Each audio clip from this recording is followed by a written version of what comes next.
Hello, everybody at OKC C Sharp and anyone else who finds this online. Today I'm going to be giving a talk on how to give talks. I want to thank Kimberly Collins for the opportunity to give this, and I want to relate some of the experiences that I've had giving talks myself and with running the OKC Ruby and Web Devs group, and some of the things I've seen other people do that I've liked, and some of the things that people have done that have not worked out so well. And I hope by the end of this talk that you've been inspired and you've realized that it's really not that hard to give a talk. It's not as scary as it sounds, and you can do it. So here's what we're going to talk about. First of all, I want to talk to you about how do you pick a topic for a talk? How do you build that presentation? How do you prepare it? And then finally, how do you give it? I'm talking specifically here about tech presentations for meetups or conferences, but I think a lot of these things also apply to just general public speaking as well. So let's start with how to pick a topic. The first thing you should do is you should pick a topic that you are interested in. Making a talk where you are not interested in the topic makes it much more difficult. If you're not interested, you won't want to research for it. You won't want to prepare the talk. In the middle of preparing for the talk, you won't want to put the energy in. And then giving the talk, you won't be excited about it. So pick something that is interesting to you. That's the first step. That's key. The second thing is, especially if it's one of your first talks, pick something that you already know. Now, it can be, it can be exciting maybe to pick a topic on something that, I really wanted to learn about that, or they asked me to do this and now I need to go figure it out. But if it's your first talk, pick something that you already know a lot about. When Kimberly asked me to do this, speaking and tech presentations is something that I've done a lot of. It's something that I'm around a lot. It's something that I've talked with people about a lot. And so I kind of already had the talk in my head when she asked, and all I really have to do is distill it down into a presentation form. If you pulled me up on the side of the street and you said, "Hey, John, talk to me about Rails," I could talk to you about Rails for days. Like, I've been doing Rails for years. I love it. I think it's great. I have all these things already in my head that I can immediately pull into the talk. And it's just, how much time do you need? How much time do you want me to talk about it? So if you pick something you already know, it already sets you up as an advantage. Now, I know some people who specifically don't do this. For example, my friend Ryan LeBove will pick a topic knowing that it will force him to go research that topic to give the talk on it. And that works well for him, might work well for you. But if it's your first one, I recommend just pick something you intrinsically know, and we'll talk a little bit more about that later, and see why that's important. So the next thing is keep your audience in mind. Pick the right thing for your audience. Obviously, if you're giving a tech meetup talk, maybe a talk about puppies is not the right talk. Maybe it is, but the subject matter matters, and then also who your audience is. I'm going to give maybe the same topic, a different talk to a group of recent bootcamp grads compared to seasoned developers. So the way you frame it, try and put yourself in their mind. What are they experiencing? What knowledge do they have? What skills do they have? And then shape your talk around that. Okay, let's talk about how to build the presentation. The first thing you need to do is figure out your style. Now, your style is how you like to speak, how you like to present. If you are thinking about doing a talk, you probably have watched other people give talks and thought, man, that looks really fun, that looks really cool. See what those people do, and if in a natural way, try to bring in parts of their style into yours. I like presenting like this in a more conversational tone. I don't want to be a lot of dry figures and facts where I'm just reading slides. I don't want to read a script. I want to just have this matter that I like, that I'm interested in, and be able to talk to you about it like if we were sitting across face to face. So figure out your style. Second thing is figure out the style of your presentation. Now, inherently, I will admit I'm not very good at this. I picked this keynote theme because it was one of the only sane keynote themes. Some of them are ridiculous, but I thought I'll do this black and white, all lowercase thing. Maybe I can come across as this minimal style thing. When the truth is, I don't know how to make things present well or style well. Go look at Ryan LeBeau's talks. His presentation style and the design, the color scheme is always really good. This is not something I'm good at, but do your best. I've gotten by so far without it, but do the best you can. Now, this next point, I think, is probably the most important. When you're giving a talk, it's easy to think about a talk as just a recitation of facts. I'm presenting figures, I'm presenting code, I'm presenting a walkthrough. But for me, every talk has a story. I think of it like a movie. It has a narrative.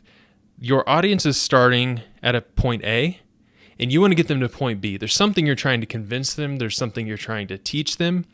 And the talk is the method that allows you to bring them from point A to point B. So similar to a movie, you'll have the setup, you'll have the stuff in the middle, maybe you'll have the conflict, the resolution, and then the ending. And your talk kind of has these same things. When someone leaves your talk, it's very unlikely that they'll remember specific words, specific phrases, specific pieces of code. What they're likely to come away with is the impression and the overall narrative of the talk. And so to me, that's really important because it's kind of like the outline where here's where we're going. We're going to take these steps, and all this stuff's going to happen in between, but here's the narrative that's going to happen over the talk. Okay, let's talk about how do you prepare for the presentation itself. Now, this first tip is a big one, and please heed it. Use a standard setup when you give your first couple talks. The reason you want to do this is because there are a lot of fun ways to give talks out there. If you watch talks by Aaron Krause here in Oklahoma City, another co-leader with me at Oklahoma City Ruby and Oklahoma City Web Devs, he always finds, I think, the neatest tools for presentation. He has ways to make his live code setup really good, ways to interactively play with code and have it automatically show on the screen. He has a lot of great tools that he finds. If it's your first talk, don't reach for these things first. Use them later, but your first talk, use a standard setup. Use Keynote, use PowerPoint, use Google Slides. And the reason you want to do this is because when you show up to give your very first talk and you're nervous and your brain's kind of messing with you and you're maybe going to forget some stuff, you're going to say some stuff weird, what you don't want to have happen is to go, okay, and now announcing John Mosesman for his talk. I go up, I plug in, and my thing doesn't work. The display's jacked up, all this stuff is unreasonable, maybe my tool doesn't work. You want to have a standard setup, something that you know when I plug in Keynote or PowerPoint or Google Slides, it's going to work. You don't want to add that pressure or that stress when you're already going to be probably a little bit nervous and a little stressed. Please heed this advice. Secondly, know your material and not the specific words you're going to say. So when I prepare a talk, I don't want to rehearse line by line like a script everything I'm going to say. I want it to come naturally in the moment. I want my logical thought process, just like we would talk to another person, I want that process to flow. Now, I obviously have slides here. I have an idea. I may have some notes, but I'm not trying to write down word for word or memorize word for word. That's too much information. And if you go back to the very first slide, if you're talking about something that you already know about, you don't need this memorization or this strict words. I know I have these points, these story arcs. I start here. I'm going to talk about this, this, and this. And then maybe if you want to memorize the links between those things, here's point A, here's the link from A to B. Now I can talk on B. Here's the link from B to C. And just let your natural conversation and your natural explanation come out. Now, there are times where I've done this, and then after the talk, I think, oh man, I forgot to say this thing, or I didn't say this thing. And if there's something important you want to know like that, like maybe memorize that or practice that piece. But know your material, focus on that, really intrinsically understand it, like you were going to talk to anybody else.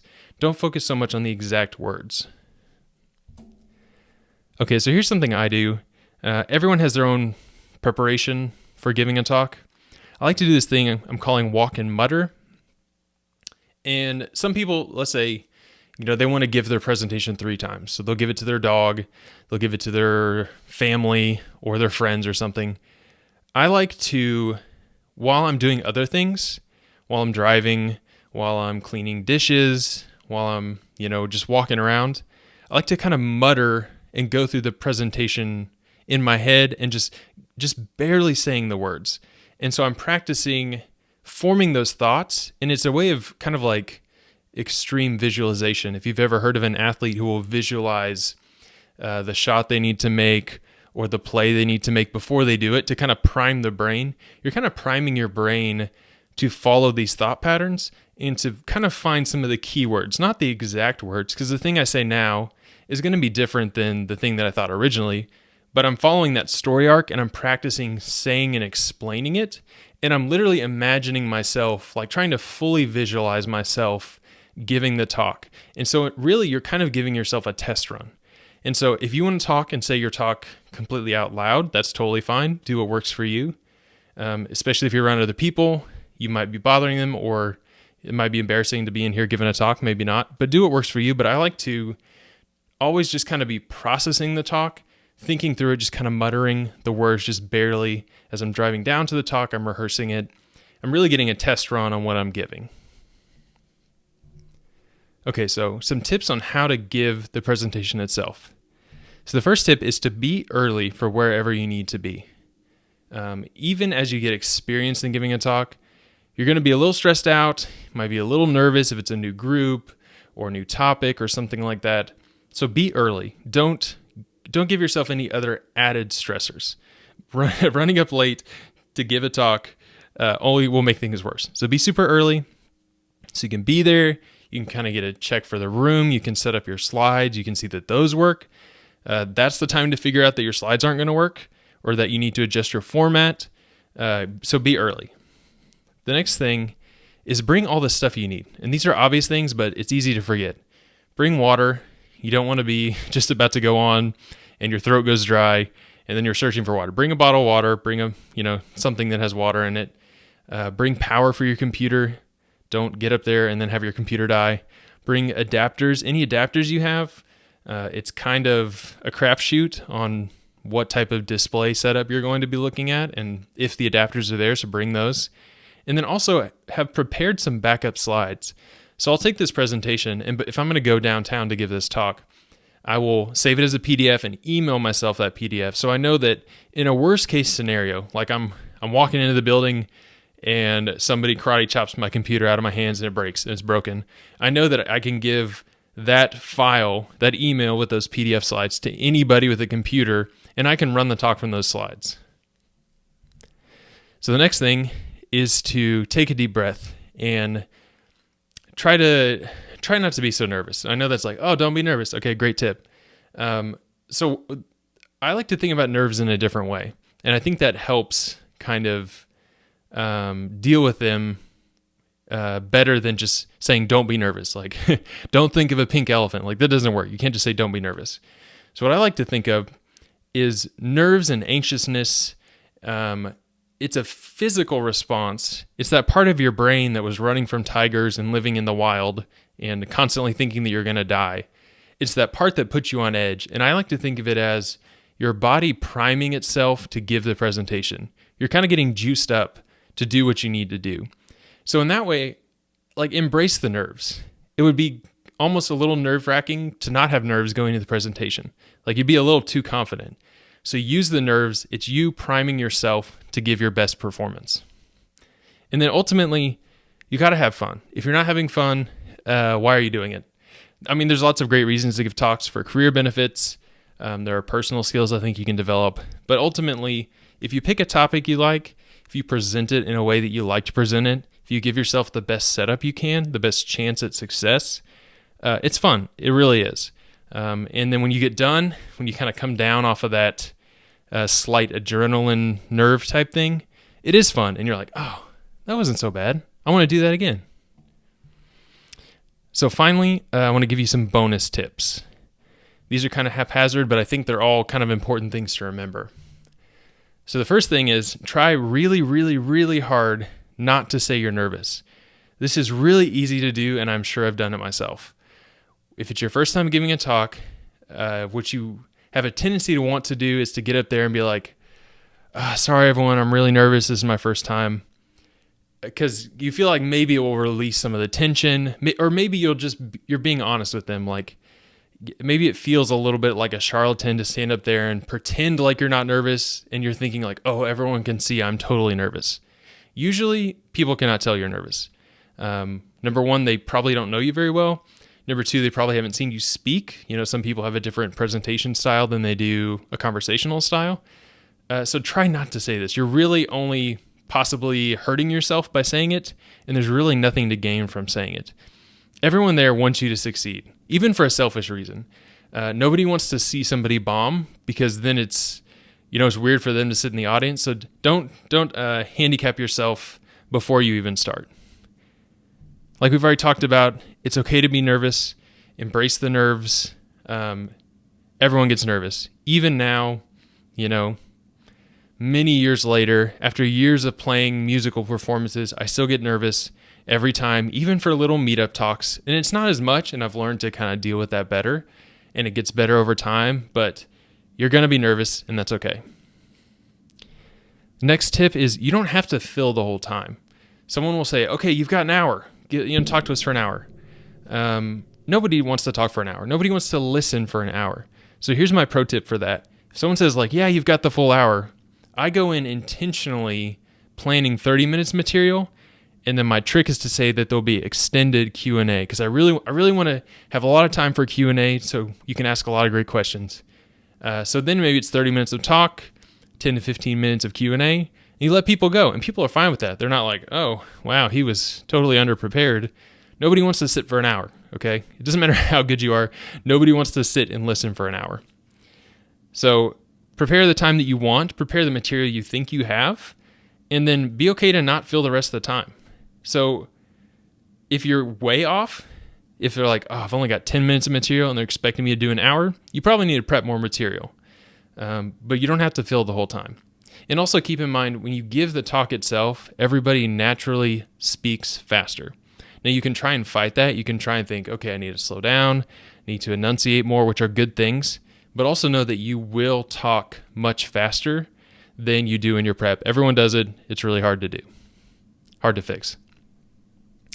Okay, here's a fun one. When you ask for Q&A, for questions and answers, give yourself a full 8 seconds. Okay, so let's practice this now. What I like to do, I've heard from a guy named Ben Orenstein, instead of saying, are there any questions? He will say, let's have some questions. Or what questions do you have? I've heard a lot too. So there's an assertion there. There's a difference in the phrasing. If you ask, does anyone have any questions? Nope, okay. But if you say, what questions do you have? Or let's have some questions, you're asserting that there are questions, because there are. Because here's what happens. Here's what you need to realize, speaking that you know from a person sitting in the audience. If someone says, all right, what questions do you have? There's someone sitting out there in the audience going, oh, I think I have a question. Does anybody else have a question? No? Is that guy moving? He might have a question. I don't know. Should I say it? Should I say this? I don't know. How do I phrase it? No? Okay. Okay. I guess. Okay. Yes, I have a question. There's somebody every single time who is doing that internal monologue. And so give yourself a full 8 seconds before you close it off. Or what I like to do, stand there until somebody asks a question. If there's a talk, I will wait until somebody feels so uncomfortable that they feel the need to ask a question to ask one. That way you know that you've actually given people the space to ask a question if they have one. So let's count 8 seconds real quick because it is uncomfortably long. And as the person giving the talk, it feels like an eternity. So let's have some questions. 1, 1,000, 2, 1,000, 3, 1,000, 4, 1,000, 5, 1,000, 6, 1,000, 7, 1,000, 8. That's a long time. And if you're standing up there and they're all staring at you and you're staring at them and you're not saying anything because you just asked for questions, it's going to feel like a really, really long time. But wait it out. I promise you there will be a question and it will be good. There will be questions you can't answer and you can say, I don't know. That's a great answer. Just a little freebie tip. My next tip for you, please be careful with GIFs. GIFs are great. They can be fun. Images and stuff in your slides are great. I have done it in many other presentations. Don't let your GIF overwhelm the content. So if you have a narrative going, similar to how a movie is going to pick, here's some real words. Even if a movie is going to pick specific scenes to match the narrative, you're doing the same thing with your presentation. You don't want to be talking about one thing and then it's like cat GIF. It's like, okay, like cat. I mean, that's funny maybe, but like it doesn't fit. You're breaking the immersion of your presentation. The other thing that I think really breaks immersion is if you have one GIF that loops like 30 times while you're talking and you haven't changed the subject material, but it's just like looping and looping and looping, and it's almost like a strobe effect. That's not good.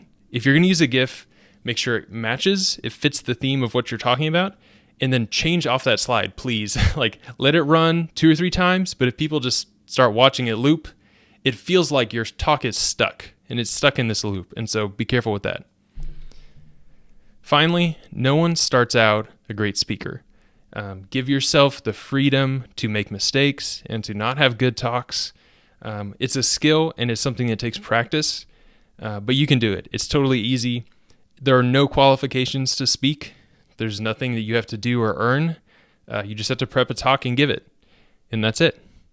So let's have some questions. 1, 2. I'm not going to do that because no one can ask questions because this is recorded. But if you do have questions, I would love to hear from you. You can find me online about anywhere at John Mosesman. And thanks for listening.